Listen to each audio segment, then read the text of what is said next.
بیٹا آپ نے آج اس یونیورسٹی میں موجود ہے، میں چاہوں گا چھوٹے چھوٹے کچھ مشورے، آئیڈیاز آپ کے ساتھ شیئر کرنا چاہوں گا کہ کم از کم آپ ان چھوٹے چھوٹے آئیڈیاز کو، میرے ان سجیشنز کو، ایڈوائس کو آپ اپنی زندگی میں شامل ضرور کیجئے۔ میرا آپ کو پہلا مشورہ یہ ہے، خدا را اپنی زندگی میں نصاب کے علاوہ کتاب پڑھو۔ آپ کو اندازہ نہیں ہے، نصاب کی کتاب پیپر میں نمبر دلاتی ہے، غیر نصابی کتاب زندگی میں نمبر دلاتی ہے۔ لائف میں نمبر لینے ہیں، آپ کو ایکسٹرا بک ریڈنگ کرنی پڑے گی۔ میں نے آج بھی پیچھے مڑ کے دیکھا ہے کہ میرے ایف ایس سی کے نمبر، انجینئرنگ، جو بھی ساری چیزیں نکال کے میں دیکھ لوں، مجھے اتنا ان کتابوں نے پے نہیں کیا جنہوں نے ڈگری نمبر دیے، جتنا مجھے لٹریچر پڑھنے نے پے بیک کیا، اچھے لٹریچر نے، تعمیری لٹریچر نے۔ وہ تعمیری لٹریچر گورے کا، اسٹیفن آر کوے کا ہوتا، وہ ٹونی رابنز کا ہوتا، رابن شرما کا ہوتا، یا لوکل میں واصف اشفاق احمد آنورڈ، یہ سارے لوگ ہوتے، یا دین میں ڈاکٹر اسرار احمد سے آنورڈ، سب لوگوں کو میں نے پڑھانا ہوتا۔ ریلی میں گارنٹی سے کہتا ہوں کہ جو کام میں اس وقت کر رہا ہوں میرے لیے کام کرنا ممکن نہیں تھا، کیونکہ نصاب کی کتاب نے، کورس نے، پنجاب ٹیکسٹ بک بورڈ نے میرے اندر سوتر کی تحریک پیدا نہیں کی، معافی کے ساتھ۔ سو خدا را اپنی زندگی میں نصاب کے علاوہ کتاب کو ضرور پڑھیے۔ اگر آپ نصاب کے علاوہ کتاب کو نہیں پڑھو گے تو میں بڑے دکھ کے ساتھ یہ کہوں گا کہ آپ کی زندگی میں جو لیول آف وزڈم ہے وہ نہیں بڑھے گا۔ ایک لیول ہوتا ہے، وزڈم ہونا چاہیے، وہ وزڈم نہیں بڑھے گا۔ سو وزڈم کو بڑھانے کا بہترین سورس یہ ہے کہ اپنی زندگی میں ان کتابوں کو شامل کیجئے جو امتحان میں نمبر نہیں دلاتی لیکن وہ زندگی میں شعور آپ کو دیتی ہیں، نیا زاویہ نظر دیتی ہیں، نیا سوچنے کا انداز دیتی ہیں۔ نمبر 2 میں آپ کو ایک بات بتاؤں، یہ میں نے بھی دیکھا اور بے شمار اداروں میں، اور یہ سے کریم آف نیشن ان اداروں میں ہوتی ہے، جوڈیشری میں ہو، بیوروکریسی میں ہو، ہم ایک آئیڈیلائز بچے اس عمر میں کرتے ہیں کہ مقابلے کا امتحان پاس کریں، وہاں بیٹھ جائیں، سول سروس اکیڈمی چلے۔ میں نے دیکھا ہے زندگی میں بغور مشاہدہ کرنا، میرے یہاں جتنے بزرگ بیٹھے ہیں میں ان سب سے بھی اس بات کو سیکنڈ کرواؤں گا، اللہ کا نظام ایسا ہے، اللہ آپ کی محنت کو ضائع نہیں جانے دیتا۔ اللہ کا نظام ایسا ہے کہ آپ کی محنت کو قدرت کہیں سنبھال لیتی ہے اور سنبھالنے کے بعد کسی اور وقت میں پے بیک کرتی ہے۔ یعنی ہمیں لگ رہا ہوتا ہے کہ جی جو اینول رزلٹ آتا ہے وہی ہوتا ہے، نہ، ایک رزلٹ کی شکل وہ ہے جو آنے والے دنوں میں آنی ہے، اور ایک بڑا نتیجہ وہ ہے جو آپ کو آخرت کے روز ملنا ہے۔ سو نتیجے 3 طرح کے ہو گئے، ایک وہ جو آپ نے بویا فوراً آپ نے کاٹ لیا، کچھ آپ بوتے ہیں اس کو کاٹتے کچھ عرصے کے بعد ہے، ٹائم لگتا ہے اس کو، اور وہ ایک فصل تیار ہو کے آپ کے سامنے آتی ہے جو آپ کی پروفیشنل لائف میں کہیں آگے کی زندگی میں نظر آتا ہے کہ جو میں نے محنتیں کی تھیں میرے اللہ نے اس کا مجھے ریٹرن دینا شروع کر دیا۔ تیسری محنت وہ ہے جو آپ نے کوشش کاوش کی ہوتی ہے اور آخرت میں اس کا انعام ملتا ہے۔ سو پرابلم یہ ہوتی ہے آپ میں سے ہر وہ بندہ جو محنتی نہیں ہے اس کا کہیں لاشعور میں یہ یقین بیٹھا ہوتا ہے کہ مجھے میری محنت کا ریوارڈ تو ملنا ہی کوئی نہیں۔ اچھا، اب وہ اس کو جسٹیفائی کیسے کرتا ہے ڈاکٹر صاحب؟ وہ جسٹیفائی کرتا ہے جی اسٹیٹ ٹھیک نہیں، سسٹم ٹھیک نہیں، ملک ٹھیک نہیں، لوگ ٹھیک نہیں، سفارش کے بغیر کچھ نہیں ہوتا۔ میرا بیٹا یاد رکھ لینا، یہ نظام جو چل رہا ہے شاید بندوں کا بنایا ہوا ہے، ایک نظام ہے جس میں بندوں کی انٹرفیرنس نہیں، میرے اللہ نے بنایا ہوا ہے۔ ہمارا اس نظام پہ پورا ایمان ہونا چاہیے کہ جو ہم محنت کر رہے ہیں ہمارے اللہ نے ہمیں اس کو ریٹرن کرنا ہے۔ پورے قرآن میں سب سے خوبصورت جو تحریک اور موٹیویشن اور ہوپ پیدا کرنے والی آیت ہے وہ یہ ہے کہ اللہ کہتا ہے اگر تم نے کام کیا ہے، کوشش کی ہے اور قدر دانی چاہتے ہو تو پوری کائنات میں نگاہ دوڑا کے دیکھ لینا، سب سے بڑا قدردان تمہیں اللہ خود ملے گا اور قدردانی کہیں نہیں ہے۔ سو ریوارڈ لینا ہے، صلہ لینا ہے، نتیجہ لینا ہے، خدا را بندوں سے امید چھوڑو، اللہ سے امید کر کے دیکھو۔ یعنی یہ واحد در ہے جس کا سوالی کبھی خالی ہاتھ نہیں جاتا۔ مڑ کے دیکھ لینا، آپ میں سے جس کی بھی عمر 50 سال یا 50 سال سے اوپر ہے، مڑ کے دیکھ لے، اس کو اس کی اوقات کے مطابق نہیں دیا اللہ نے۔ اللہ نے اپنی شان سے اور اس کی اوقات سے بہت زیادہ دیا، نوازا ہی ہے اس کو۔ ہمیں لگ رہا ہوتا ہے کہ جی نہیں ہمیں کم ملا ہے، مڑ کے دیکھنا زندگی میں کبھی بیٹا مڑ کے دیکھو گے آپ کو اللہ کی عنایات، اللہ کے کرم، اللہ کی طرف سے آسانیاں زیادہ ملیں گی، آپ کی حیثیت اوقات اتنی. سو محنت دوسرا نصیحت ہے. کتاب پڑھنے کے بعد دوسری نصیحت کیا ہے؟ محنت ٹکا کے کرو. میں سائنس بتاتا ہوں، محنتی بندے کے سائنس کے ہیں. محنتی بندہ وہ ہوتا ہے جو خانے وال کی اس یونیورسٹی میں پڑھ رہا ہے اور وہ اپنے گھر فون کر کے کہتا ہے جی مجھے پاکٹ منی یا مہینے کا خرچہ نہ دے، میں ٹیوشن پڑھا کے خود گزارا کروں گا تاکہ میں اپنے پاؤں پہ تو کھڑا ہو سکوں. یہ ہے بہادر خانے وال کا بچہ. یہ عام بچہ نہیں ہے. یہ وہ بچہ جس کو سمجھ آ جاتی ہے کہ اگر میں کوشش کر کے کوئی کلاس پڑھا کے کسی اکیڈمی میں پڑھا کے اپنی پاکٹ منی کو آج 20-22 سال کی عمر میں خود ارن کرنے لگ پڑوں گا، میں لکھ کے دینے کو تیار ہوں ایسے بچے کو، اس کا مستقبل شاندار ہے. جو آج سے اپنے پاؤں پہ کھڑا ہو گیا ہے وہ کل کو ترقی زیادہ کرے گا. کیوں کرے گا؟ محنت کی عادت یہ سونے جیسی عمر ہے بیٹا. جو محنت آج آپ کرتے ہیں نا اس کا ریوارڈ زیادہ ہے. ویلے دی نماز کویلے دی ٹکر.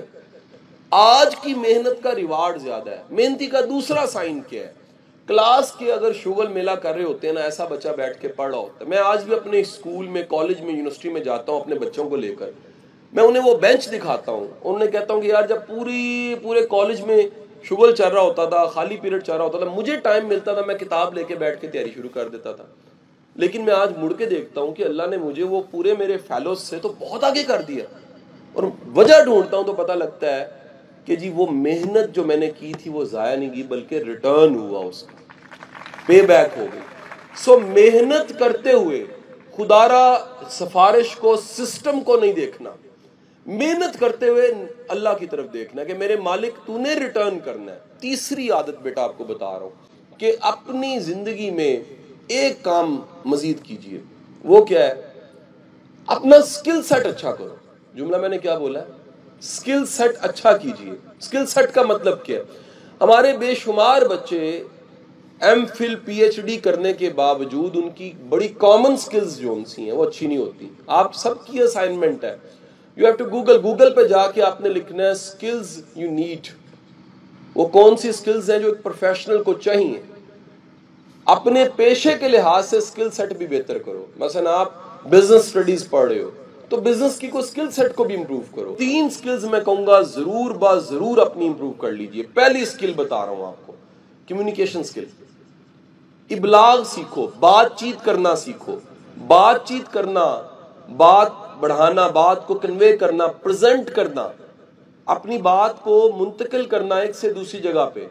بات کرنا ایک پورا آرٹ ہے. دوسری سکل رائٹنگ سکل ہے. کانٹینٹ پروڈیوس کرنا سیکھو، رپورٹ لکھنی سیکھو، کانسیپٹ پیپر لکھنا سیکھو، کسی بھی چیز کے بارے میں ویوز دینا سیکھو. ڈاکٹر صاحب یہاں ایک المیہ ہے، یہ میری تحریک کا حصہ ہے. ہم اپنے ینگسٹرز کو، اپنے بچوں کو ڈریسنگ بھی سکھائیں. ریئلی اتنی ضرورت ہے اس قوم کو. ہمیں پتہ ہی نہیں ہے کہ لباس کیسے پہننا ہے، کب کیا پہننا ہے. میں انٹرویو لینے بیٹھا ہوتا ہوں، ایسے مزاحیہ بچے کپڑے پہن کے آئے ہوتے ہیں، میں آپ کو بتا نہیں سکتا. یعنی خود اپنی آنکھوں سے میں نے گناہگار آنکھوں سے دیکھا. سبز کوٹ، ٹھیک ہے جی کوٹ چلے سبز ہو گیا، گرے پینٹ چلے خیر ہے، کالے جوگر، آدھی بوتل تیل کی سر پہ لگائی ہوئی ہے، کھچ کے سرما لگایا ہوا ہے اور ٹیڑے منہ سے انگریزی بول رہا ہے. نہیں جی مجھے بتائیں، میں نے اس کو اسسٹنٹ ایچ آر مینیجر رکھنا ہے، میں رکھوں کہ نہ رکھوں؟ اس کی باڈی لینگویج پریزنٹیشن جو ان سی ہے وہ ہے ہی نہیں مہذب، میں اس کو کیسے جاب پہ رکھوں؟ بتانے کا مقصد یہ بیٹا کہ ہمیں ڈریس کو بھی پڑھنا چاہیے. کبھی ذرا جائیے، آج دنیا میں جس ڈریس کی بات ہو رہی ہے نا وہ ہے power luck. The word is power luck. یہاں آپ پاور ڈریس گوگل کیجئے گا، یوٹیوب پہ جائیے گا تو آپ سرچ کیجئے گا کہ پاور لک کیا ہوتی ہے. تو وہ پاور لک آپ کی فیل کرواتی ہے کہ آپ ایک کامیاب انسان بننے جا رہے ہو. یہ جملہ میرا کیا ہے؟ جو بننے جا رہے ہو اس کا لباس بھی تو ہونا چاہیے. چلیں کم از کم ایک طے کر لیں، پاور لک نہیں ہے یار وہ پہنو جو جچے آپ کو. یا چلو وہ بھی نہیں کر سکتے، میں اگلا نسخہ بتا رہا ہوں، یار کم از کم صاف ستھرا لباس ضرور پہنو کہ آپ سے سمیل نہ آئے. آپ پتہ نہیں خانے وال کی یونیورسٹیوں میں ایسا ہے کہ نہیں ہے، لیکن میں لاہور کی 2 یونیورسٹیوں میں پڑھایا، ایک میں پڑھا ہوں. ہر کلاس میں 2 بچے ایسے ضرور ہوتے ہیں جن کے پاس بیٹھنے سے چکر ضرور آتے ہیں. وہ کیوں آتے ہیں؟ کیونکہ وہ برش نہیں کرتے. کیوں آتے ہیں؟ ان بیچاروں کو، وہ جاوید چودھری کہتا ہے کئی بندوں کو یہ پتہ نہیں ہوتا کہ دنیا میں باڈی سپرے دریافت ہو چکا ہے. تو جس بیچارے کو پتہ ہی نہیں ہے کہ منجن نام کی چیز بھی ہے، مسواک نام کی چیز بھی ہے، ڈوڈرنٹ نام کی کوئی چیز ہے، اس کا نقصان ہی ہوتا ہے کہ اس کے ساتھ والے کوفت محسوس کرتے رہتے ہیں، اور پھر اوپر سے انہیں کسی نے بتا دیا ہوتا ہے پتر ہفتے چ ایک دن ہی نہائی دا. سو نتیجہ یہ ہوتا ہے اور کچھ ہو نہ ہو انہیں مچھر نہیں کاٹتا. تو اب بیٹا یہ جب اپروچ آپ کی اسٹوڈنٹ لائف سے ہوگی اور آپ کل کو پروفیشنلی سوچو ترقی کرو گے، کبھی ترقی نہیں کرو گے. کانفیڈنٹ وہ بندہ ہوتا ہے جو فریش ہوتا ہے، جو کلین ہوتا ہے، جو صاف ستھرا ہوتا ہے، جو ڈریس اپ ہوتا ہے، جو ڈیسنٹ ہوتا ہے. سو اپنے اندر یہ چھوٹے چھوٹے گٹس بیٹا ابھی سے پیدا کرو. پاور لک بناؤ، گریسفل ڈریسنگ کرنی سیکھو، صاف ستھرا لباس پہننا سیکھو. یہ پوری کی پوری امید رکھیے اور اس عادت کو پختہ کر لیجئے کہ اپنے چہرے کی مسکراہٹ کو، آنکھوں کی چمک کو اور امید کو چھوڑنا نہیں. بدترین حالات کے باوجود میں بتاؤں پاکستان اتنے برے حالات میں نہیں ہے جتنا آپ کو میڈیا دکھاتا ہے. معافی کے ساتھ یہ بات کہوں کیونکہ ہمیں بھی عادت پڑ چکی ہے بری خبر سننے کی، اور کوئی دیکھتا ہے کہ نہیں دیکھتا، شبیر تو ضرور دیکھتا ہے.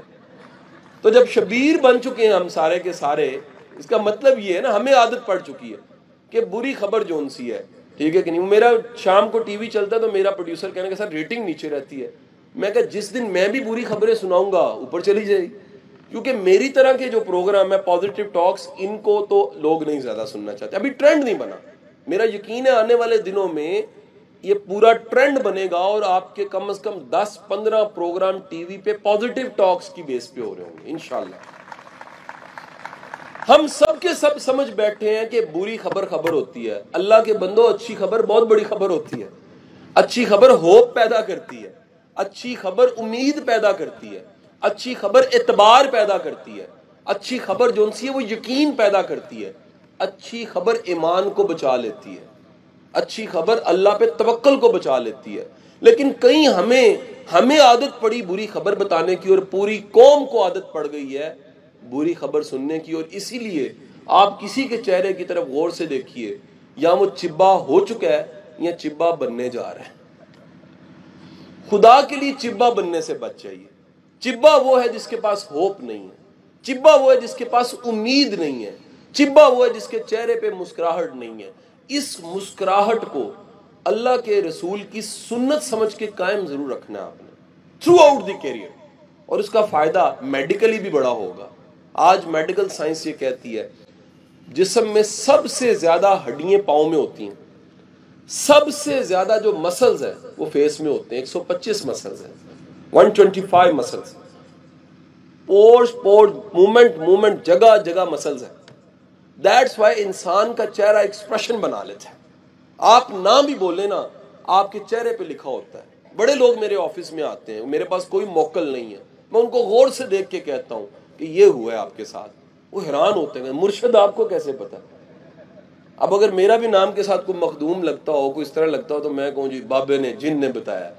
سچ تو یہ میرا تجربہ بتا دیتا ہے، حقیقت یہ چہرے مہرے کے ایکسپریشنز بتا دیتے ہیں. ایک بات یاد رکھیے گا، یہ 125 مسلز واحد ایک مسکراہٹ ایسی چیز ہے جس میں یہ ایکٹیو رہتے ہیں. یعنی مسکراہٹ کی حالت میں 125 مسلز آپ کے ایکٹیو رہتے ہیں. دیٹس وائی مسکرانے والا بندہ جوان لگتا ہے، جوان جہان لگتا ہے، اور جو چبا ہوتا ہے وہ وقت سے پہلے بوڑھا ہو جاتا ہے. مسکراہٹ آپ کی ایجنگ کو روکتی ہے، مسکراہٹ آپ کے میٹابولزم کو اچھا کرتی ہے، مسکراہٹ آپ کی زندگی میں ہوپ کو، اسٹرگل کو، اسٹرائیو کو پیدا کرتی ہے. سو اس نعرے کے ساتھ میری اسپیچ کا اختتام کہ ہم رہے نہ رہیں، میرا پورا یقین ہے کہ یہ ملک جون سا ہے انشاءاللہ اللہ کے کرم سے ازل تک رہے گا. پاکستان زندہ باد.